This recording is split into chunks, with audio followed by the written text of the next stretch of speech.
Following their glorious World Championship season in 1969, Hank Stram's Kansas City Chiefs had become the most victorious team in AFL history. The only team to win 3 AFL championships, and the only team to represent the AFL in 2 Super Bowl games.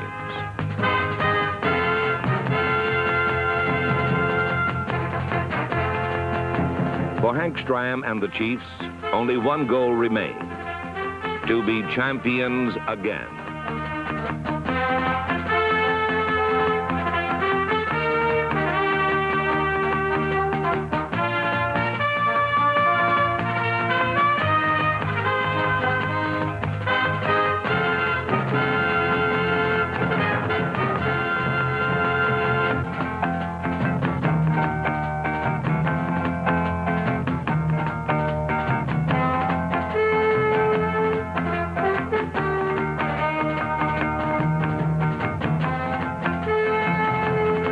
Every season presents a new challenge, but most challenging is the season which follows the glory of a world championship.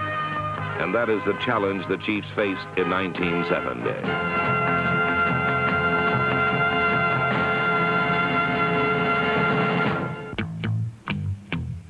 The challenge began in gloomy Bloomington, Minnesota, where the Vikings were primed to release 8 months of accumulated venom, following their decisive defeat by the Chiefs in Super Bowl IV. Superhero Len Dawson completed his first 12 passes, one of them a touchdown bomb to superhero Otis Taylor. But inopportune mistakes ruined the rest of the day for the Chiefs as the Vikings gained a measure of revenge, 27-10.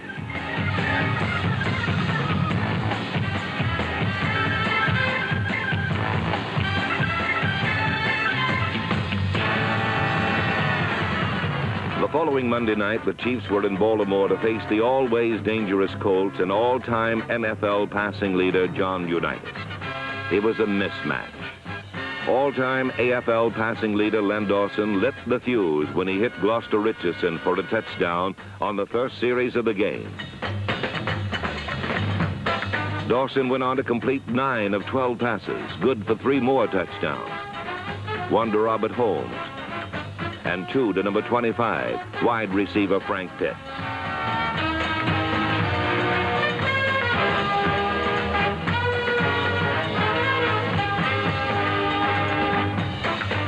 In the second quarter, the Chiefs led 31-0, partly because of Dawson's passing and partly because of an offensive line which blew open cavernous holes for the bullish charges of Robert Holmes, and for the deceptive draws of Wendell Hayes, and for the waterbug scamperings of Warren McVeigh.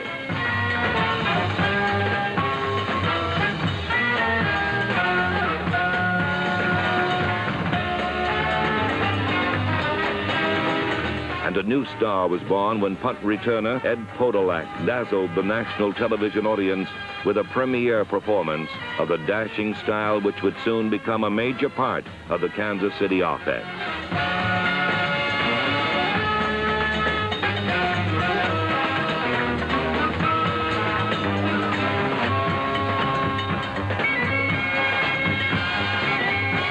When Unitas had the ball, he didn't keep it for long. Everywhere he looked, the Chiefs were waiting. 5 times the Chiefs' man-for-man defense outmanned the Colts. 2 interceptions were by number 18, whip-it quick cornerback Emmett Thomas, and 3 were by number 42, all-everything free safety Johnny Robinson, who also scooped up a Baltimore fumble and turned it into another Kansas City touchdown.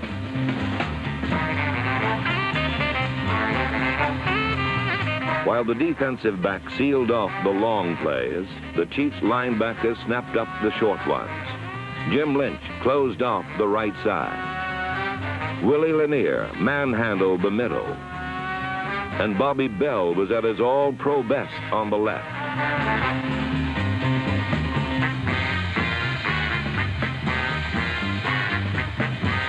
And defensive end Aaron Brown, number 87, was a one-man wrecking crew, as the Chiefs overwhelmingly convinced the Colts and the nation that the World Championship belonged in Kansas City.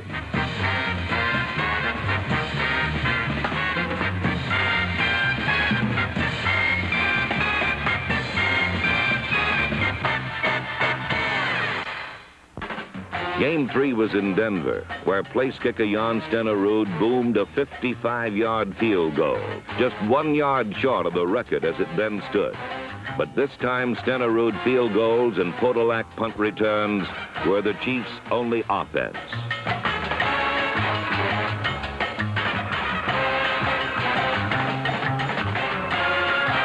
It was a typically bruising Broncos-Chiefs game, but this time it was the undefeated Broncos who were doing most of the bruising, as Denver battered Len Dawson in Kansas City for the first time in 12 tries, 26-13. The world champions came into their home opener with only 1 victory in 3 games, and there to welcome them home was Zorba the Patriot, also known as Joe Kapp. Len Dawson's knee had been injured in the Denver game, so Mike Livingston was called on to start his 7th game at quarterback for the Chiefs. And for the 7th time, Livingston not only delivered an offense, but a victory. Joe Kapp was not so fortunate. In his first action in the AFC, Kapp did manage his first touchdown pass. But most of the time, the Chiefs' defenders looked like the intended receivers as they gathered in 6 more interceptions.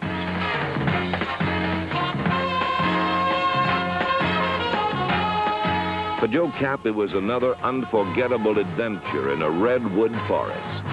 For the Chiefs, a welcome chance to even their record at 2-2.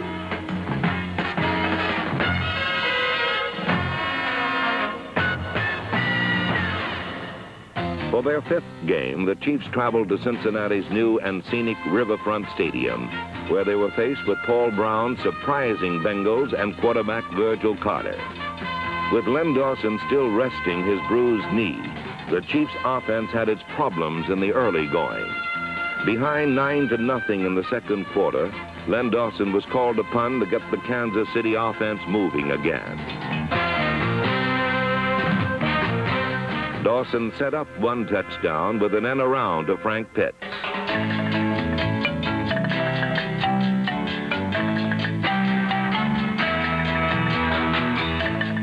One pass by Dawson resulted in a spectacular scoring play for tight end Fred Arbanis. But the game's biggest play came when Dawson faked a handoff and threw to Ed Podolak, who turned the routine short pass into a 59-yard touchdown as the Chiefs came from behind to roll past much improved Cincinnati 27-19.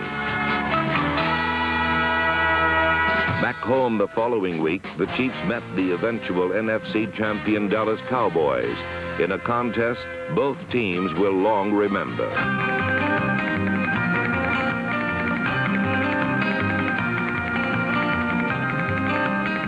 In the first quarter, the Chiefs' redwood forest closed in on Craig Morton and set up the offense for an early lead. New starter Ed Podolak swept in behind Mo Mormon, but this was to be the Chiefs' only touchdown. The Cowboys collapsed Len Dawson's protection and came back to win going away.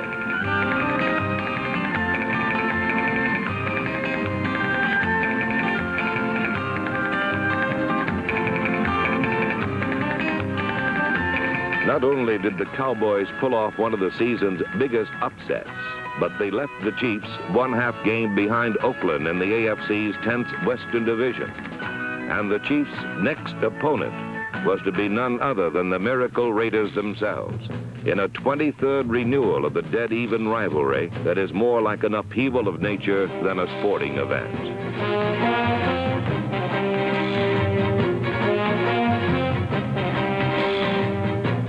By this time in the season, Len Dawson had learned, when in trouble, get the ball to Ed Podolak.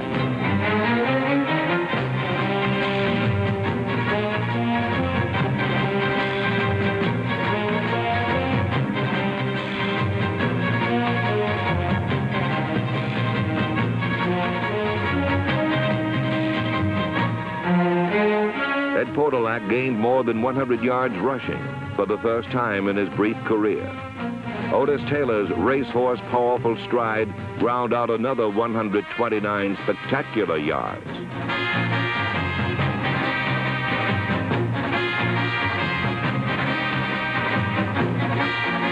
perfect pass protection enabled Dawson and Taylor to complete the game's most sensational play.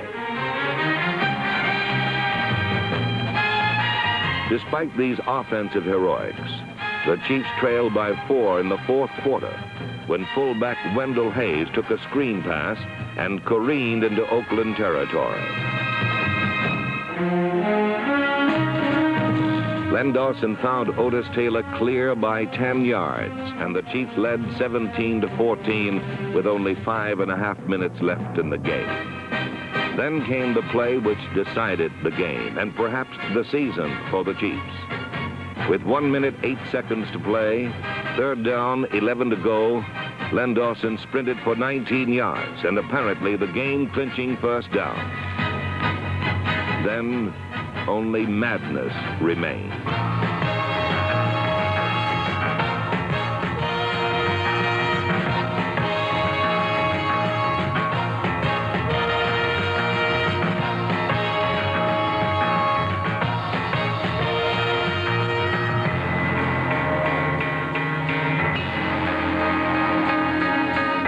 For 5 minutes, the game hung in the balance before offsetting penalties nullified Dawson's crucial play and gave the Raiders just enough time to cross midfield. From the Kansas City 48-yard line, the oldest player in pro football, 43-year-old George Blanda, booted home the tying points with just 3 seconds remaining. Instead of Kansas City, Oakland was suddenly in first place as the first half of the season drew to a depressing close.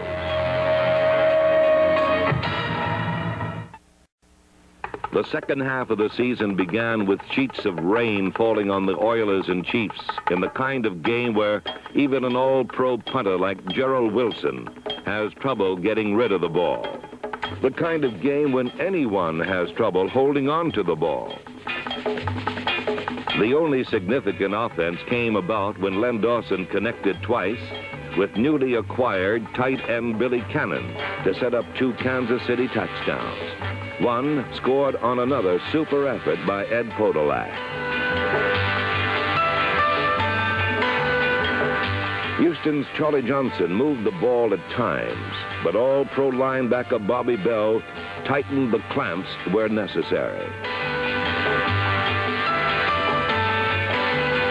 In the fourth quarter, Bell broke the game open when he drifted into Johnson's passing lane and turned a Houston pass into a 45-yard clinching touchdown for Kansas City.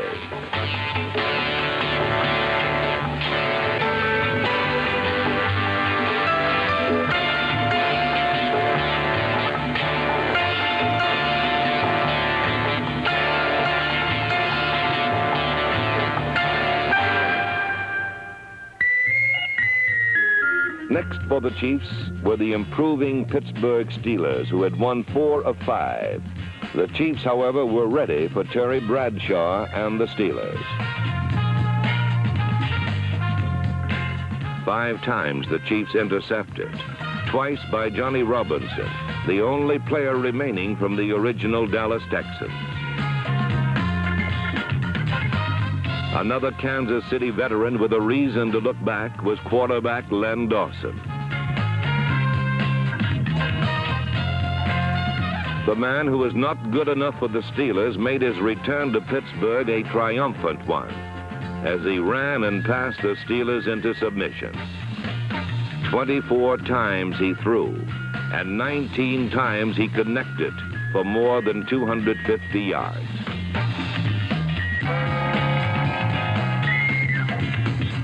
Twice he faked artfully to his backs and then hit Billy Cannon for touchdowns.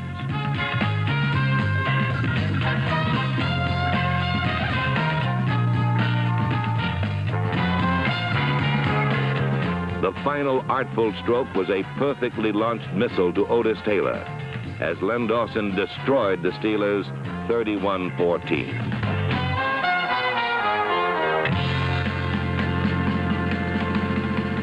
Back in Kansas City for Week 10, it was cold, but a sub-freezing wind chill did not deter another sellout crowd of Kansas City faithful It was the kind of day when a man had to keep moving to stay in one place. The kind of day when gloves will help, but not enough. While the wind and the hands were frigid, the rivalry with the Cross-State Cardinals was something else.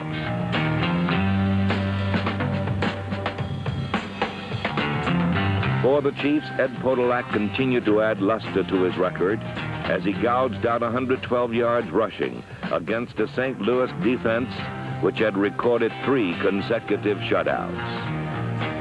Podolak set up 1 field goal with a halfback option pass to number 88, tight end Morris Stroud. Jan Stenerud kicked another from farther out as the Chiefs built a 6-0 halftime lead. But despite holding the NFC's leading offense without a touchdown, 2 second-half field goals by Jim Buchan tied the final score at 6-6. The following week against San Diego, the Chiefs had to get their offensive machinery moving again. This time, Len Dawson pushed all the right buttons, and the Kansas City offense shifted into high gear.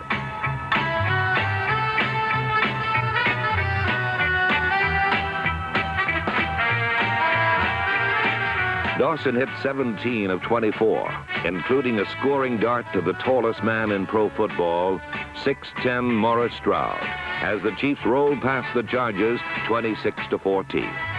The final home game for the Chiefs was the rematch with Denver. The game's only touchdown came on the second play from scrimmage, as Ed Podolak followed picture-perfect blocking for 65 yards, the Chiefs' longest play of the year. Podolak went on to his third 100-plus game, while Jan Stenerud added 3 field goals on his way to the conference scoring title and All-Pro honors. The Kansas City defense added 5 more interceptions, 3 by league leader Johnny Robinson, as the Chiefs avenged their earlier defeat at Denver by dealing the Broncos their first shutout in almost 4 years. And so the Chiefs had concluded their home season unbeaten in their last 6 games and fully prepared for their famous stretch run, which would begin the following Saturday afternoon against the team with which they were now tied for first place. A record crowd jammed the Oakland Coliseum that day to see the game which would finally decide the Western Division Championship.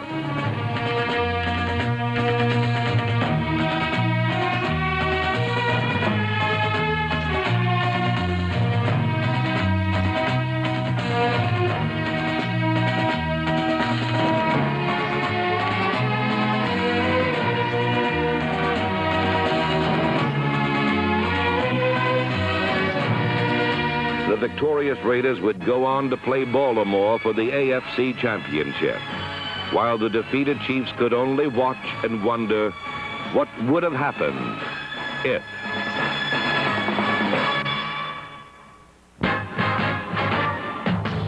Every coach knows that when you play against the Kansas City defense, you're playing against the best. As one opponent said during the season, playing against those guys is like playing the All-Pro team. And in fact, 7 of the 11 members were named to the coach's All-AFC team. The loss of defensive end Aaron Brown had to hurt, but the development of young players like number 66 Bob Stein was an encouraging note for the future. These men will be back, all of them, and probably better than ever. The men who in 1970 pressured opposing quarterbacks into 31 interceptions, a total which led the league for the 5th consecutive year. Men like number 40, All-Pro cornerback Jim Marsalis with 4 interceptions, and number 46, strong safety Jim Kearney with 4 interceptions, and number 42, All-Pro free safety Johnny Robinson, the league leader with 10 interceptions, and number 18, cornerback Emmett Thomas with 5 interceptions. Running at the Chiefs is like beating your head against a wall. There's no place to hide from giants of the game like Buck Buchanan and his running mate at tackle, Curly Culp.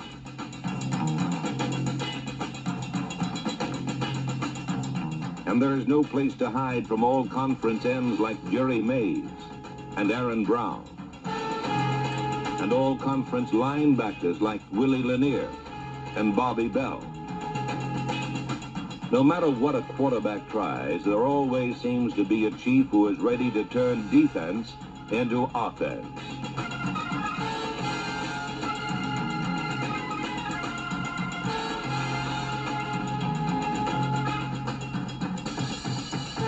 Nobody plays defense quite like the Chiefs.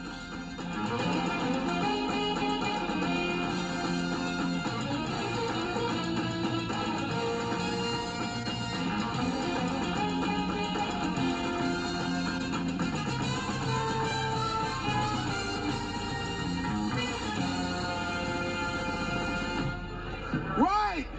Slim right! Jet!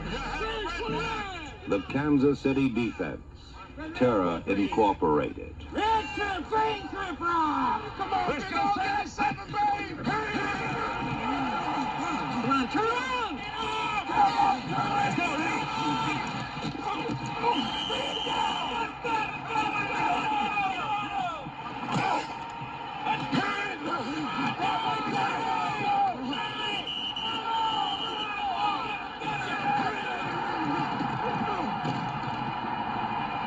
Perhaps more than anyone else, Ed Podolak symbolizes the Chiefs of the future. A former college quarterback at Iowa, Podolak in his second year as a pro not only learned to catch a punt, but led all of pro football in punt returns and rapidly became the player the Chiefs tried to get the ball to any way possible. Because once he got the ball in his hands, there was no one in football who could find the open spaces any faster.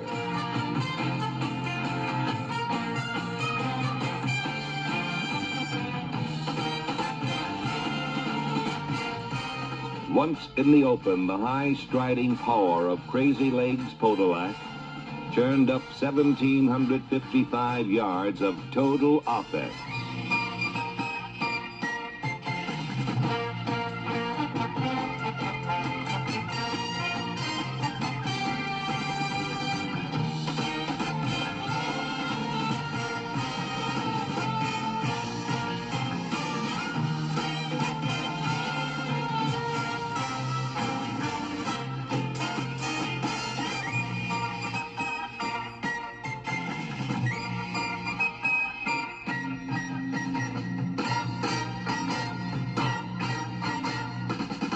With men like Ed Podolak, innovative coach Hank Stram is reshaping the Kansas City offense.